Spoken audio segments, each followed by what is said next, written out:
Halo, Assalamualaikum warahmatullahi wabarakatuh. Perkenalkan, nama saya Siti Jimaro dengan NIM 13011 8021, Fakultas Keguruan Ilmu Pendidikan, Jurusan Pendidikan Matematika, Universitas Bina Bangsa. Baik, pada video kali ini saya akan menjelaskan mengenai sejarah filsafat.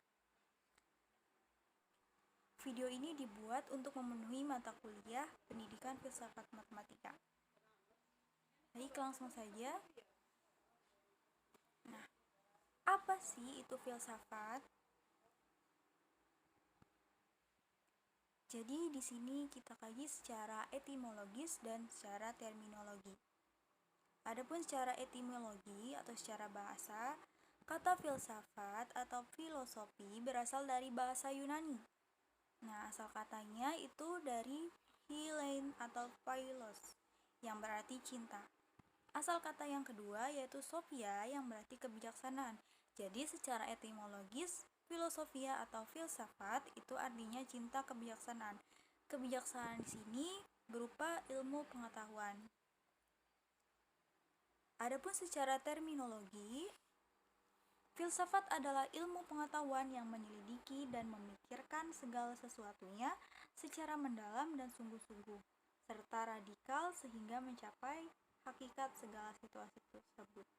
Nah, maksudnya adalah di sini ilmu filsafat ini adalah suatu ilmu yang menyelidiki, yang membahas secara detail dan mendalam suatu permasalahan yang akan diteliti sampai ke akar-akarnya, sehingga menemukan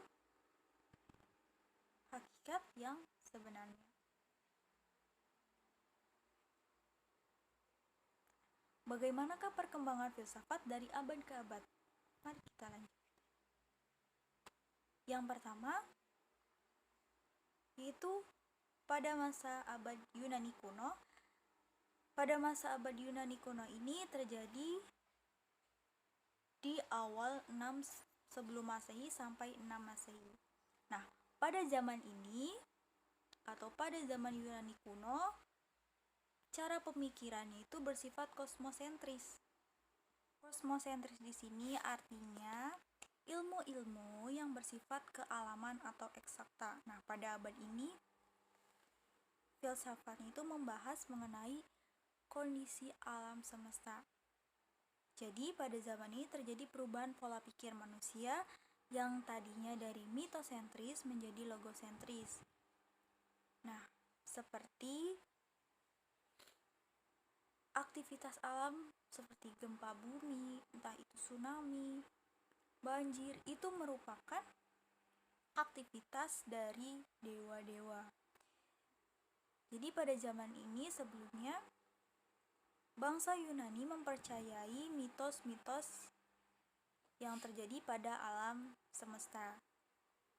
Nah, setelah mengenal filsafat yang dikenalkan oleh Thales dan Socrates sebagai tokoh-tokoh filsafat pada masa Yunani, pemikiran yang tadinya mitosentris menjadi logosentris. Jadi yang tadinya percaya terhadap mitos-mitos itu sekarang mulai berkembang menjadi lebih percaya pada nalar atau akal pikiran. Pada periode ini juga lazim disebut filsafat alam. Yang kedua adalah abad pertengahan. Pada abad ini dimulai dari 6 Masehi sampai 16 Masehi. Nah, pada abad ini bercirikan agama Kristen. Yang kedua adalah abad pertengahan dari 6 Masehi sampai 16 Masehi. Pada abad ini diawali lahirnya filsafat Eropa, sebagaimana dengan filsafat Yunani yang dipengaruhi oleh kepercayaan, maka filsafat atau pemikiran pada abad pertengahan dipengaruhi oleh kepercayaan Kristen. Nah, ini juga merupakan ciri dari abad pertengahan. Jadi pada abad pertengahan ini terdapat periode yang membuat perkembangan filsafat tidak berlanjut, yaitu pada masa skolastik Kristen.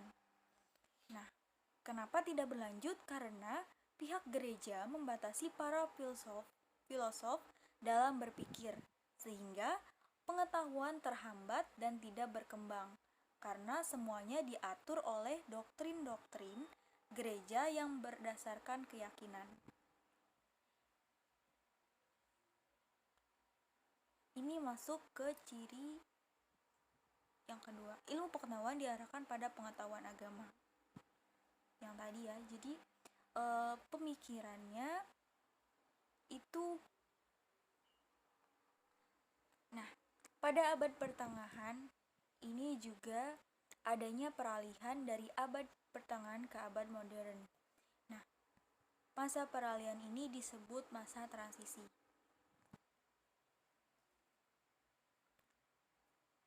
Pada periode skolastik Islam, para filosof Islamlah yang pertama mengenalkan filsafatnya adalah Aristoteles. Pada masa skolastik Kristen, kekuasaan agama masih begitu berpengaruh terhadap perkembangan kehidupan filsafat, khususnya di kawasan Eropa. Yang ketiga yaitu abad modern dari 17 Masehi sampai 20 Masehi.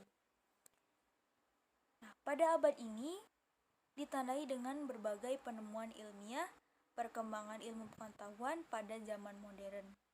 Sesungguhnya sudah dirintis sejak zaman Renaissance. Jadi sebelum abad modern ada zaman Renaissance. Nah, zaman ini diawali dari 14 Masehi sampai 16 Masehi. Zaman Renaissance adalah suatu zaman yang dipengaruhi oleh perhatian dalam bidang seni lukis, patung, arsitektur, musik, sastra, filsafat, atau ilmu pengetahuan dan teknologi. Pada zaman ini terkenal dengan era kelahiran kembali kebebasan manusia dalam berpikir, yang tadinya pada zaman pertengahan manusia didoktrin dalam kebebasan berpikir. Nah, pada zaman Renaissance manusia kembali bebas dalam berpikir. Pada zaman ini manusia mulai berpikir secara baru dan secara berangsur-angsur melepaskan diri dari otoritas kekuasaan gereja yang selama ini telah membatasi manusia dalam mengemukakan kebenaran filsafat dan ilmu pengetahuan. Ciri yang kedua, pandangan kehidupan pada masa ini corak pemikirannya antroposentris. Antroposentris di sini artinya pemikiran filsafat yang mendasarkan pada akal pikir dan pengalaman.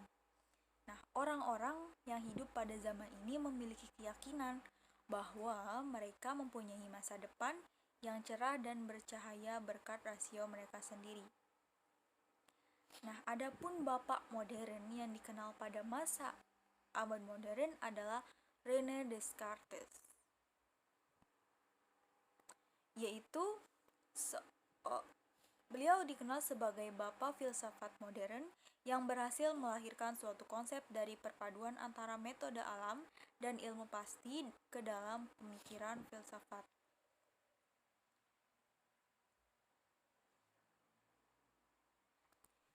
Yang keempat yaitu abad dewasa ini. Filsafat pada abad dewasa ini atau abad ke-20 juga disebut sebagai filsafat kontemporer. Filsafat barat kontemporer lahir pertama kali di Prancis, Jerman, dan Inggris pada abad ke-20. Filsafat ini merupakan ciri khas pemikiran filsafat adalah desentralisasi manusia. Karena pemikiran filsafat pada abad ke-20 ini memberikan perhatian yang khusus pada bidang bahasa dan etika sosial. Dalam bidang bahasa, terdapat pokok-pokok masalah, arti kata-kata, dan arti pernyataan-pernyataan. Masalah ini muncul karena realitas saat ini banyak bermunculan sebagai istilah, di mana cara pemakaiannya sering tidak dipikirkan secara mendalam sehingga menimbulkan tafsir yang berbeda-beda. Jadi pada masa ini di bidang bahasa itu meneliti atau memperdalam masalah-masalah yang bermunculan karena realitas saat itu. Nah, adapun dalam bidang etika sosial itu memuat pokok-pokok masalah apakah yang hendak kita perbuat dalam masyarakat dewasa ini. Jadi lebih ke prakteknya, melihat sejauh mana masyarakat dalam berpikir. Adapun manfaat belajar filsafat, yang pertama, menjadikan manusia lebih bijaksana. Maksudnya adalah dengan belajar filsafat, manusia akan lebih berpikir secara akal, berpikir secara rasional, sehingga dalam memutuskan suatu permasalahan itu akan memutuskan secara bijak, secara benar.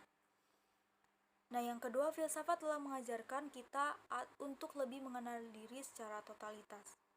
Maksudnya di sini, filsafat mengajarkan kita lebih mengenal diri sendiri dengan alam semesta, dengan Tuhan yang menciptakan. Jadi seluk-beluk mengenai diri kita itu dipelajari dalam filsafat. Yang ketiga yaitu dapat membantu manusia dalam membangun keyakinan keagamaannya secara matang berdasarkan intelektual, bukan hanya sekedar mengikuti dogma yang ditanamkan padanya. Jadi manfaatnya itu lebih ke keagamaan, meningkatkan keyakinan kita terhadap agama yang kita anut, bukan dari ikut nenek moyang perkataan yang sebelumnya atau budaya sebelumnya yang ditanamkan pada diri kita, tapi berdasarkan akal pikiran, berpikir secara rasional mengenai keyakinan keagamaan kita terhadap Tuhan yang menciptakan.